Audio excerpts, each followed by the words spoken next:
Quer aprender a desenhar? Posso te ensinar. Hoje abordaremos uma das mais valiosas técnicas empregadas na representação do movimento da figura humana.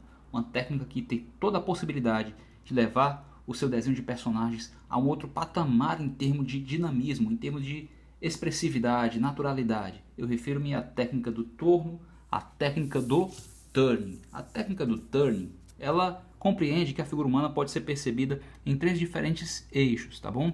O eixo Y, que é o eixo da altura, o eixo X, que é o eixo da largura, e o eixo Z, que é o eixo da profundidade. Perceba que o eixo Y corresponde ao eixo da coluna.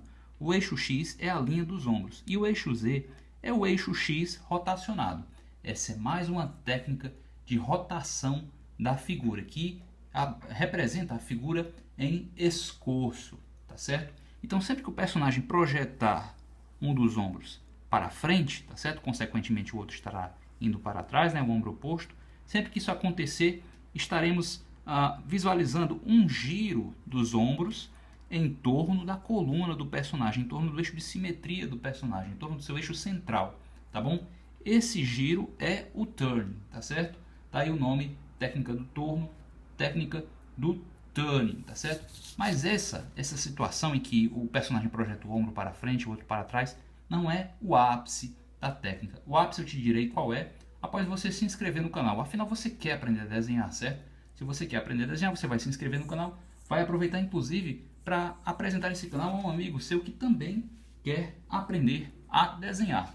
Olha só, então a expressão máxima da técnica acontece nesse momento aqui, ó, no momento em que a rotação entre a caixa torácica e o quadril é contrastada, quer dizer, a caixa torácica é rotacionada num sentido e o quadril é rotacionado no sentido oposto. Nesse momento, nós vemos a técnica alcançar o seu ápice, tá certo? Isso geralmente acontece em situações de batalha, em situações de movimentação intensa, tá bom? Por exemplo, em quadrinhos de super-herói é muito comum ver os personagens realizando esse movimento enquanto lutam, né? É comum a esse tipo de cena, tá bom?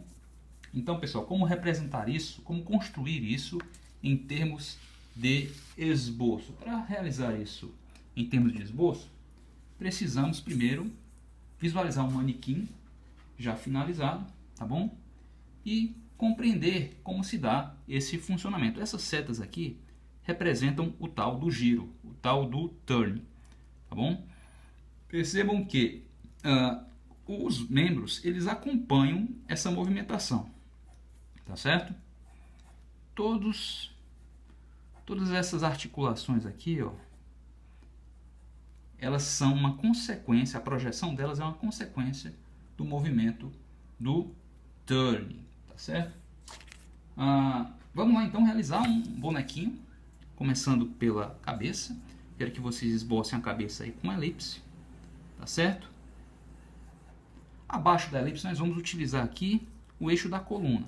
Estamos recorrendo a um esboço do tipo esboço baseado em eixos, trata-se do famoso Zé do Palito, tá bom? Na hora de representar o ombro, pessoal, percebam que a linha dos ombros, ela sofre uma inclinação. Então ela vai ser representada com uma diagonal, tá certo? Mas isso não basta para expressar o turn, tá bom? Aguardem só um minuto. O quadril vai ser representado também com uma diagonal. A diferença de inclinação entre essas diagonais pode ser deveras sutil, tá bom? Isso requer uma certa experiência e uso de referência, tá bom? Para poder, para que você possa captar a inclinação correta, tudo bem? Muito bem.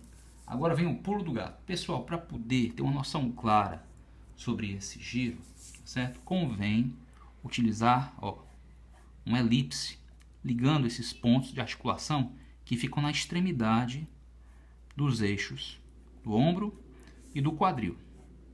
Essas elipses, elas vão fazer uma grande diferença na representação do movimento, certo? Na percepção, na sua própria percepção do movimento. Uma vez determinadas essas elipses, uma vez bem posicionadas essas elipses e regulada a inclinação dos eixos, tá bom? Que podem se contrastar ou não, nos dois casos nós temos o turning, tá certo? podem se contrastar ou não. Quando nós contrastamos, né, o movimento de giro da caixa torácica e do quadril, nós temos o turning na sua forma máxima, né, expresso na sua forma máxima. Mas se a gente estiver simplesmente girando os ombros em torno da coluna ou o quadril, por mais que eles concordem, tá certo, em termos de sentido do giro, tá bom? Mesmo nesses casos a gente terá também o turning. Enfim, uma vez, ó, realizada essa estrutura, nós podemos começar a acrescentar aqui, ó, as formas que compõem o manequim, para então acrescentar detalhes anatômicos, detalhes de traje, e assim concluir o desenho de um personagem. Tudo bem? Muito bem. Se você gostou da qualidade da informação, você vai curtir, tá bom? É informação de qualidade como todas as outras presentes aqui no canal e que tem sim todo o potencial de estar levando o seu desenho de manequins, o seu desenho de personagens a um outro patamar, tá bom? Olha, pessoal, como é sutil essa questão da rotação, tá certo? Como é sutil essa questão da rotação do quadril, né? O contraste entre a rotação do quadril e a rotação da caixa torácica, expressa tanto na inclinação dos eixos, como, ó, por essas elipses aqui, certo? Os membros, como eu já disse, acompanham esse movimento, tá bom? Acompanham esse movimento. Você está gostando da qualidade da informação aqui no canal? Então você vai, de certo, interessar-se pelo vídeo que é recomendado ao final deste, que complementa este. Você já sabe como construir um manequim, por exemplo? Eu sugiro que você não só assista o vídeo recomendado, como clique na playlist disposta ao final do vídeo, porque essa playlist abrange vários vídeos, tá certo? Todos dedicados a desenho de corpo inteiro. Se você maratonar a playlist, você vai com certeza estar agregando grande valor ao seu repertório como desenhista, tá bom? Se tem alguma dúvida até aqui, vocês podem deixar aí nos comentários, tá certo?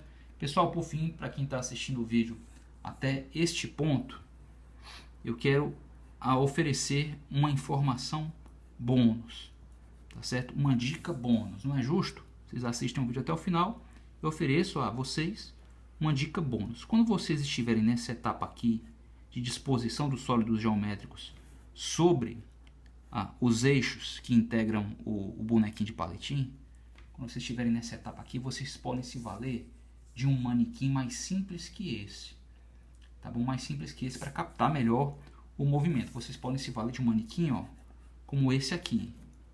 Duas caixinhas para representar a caixa torácica e o quadril. Por quê?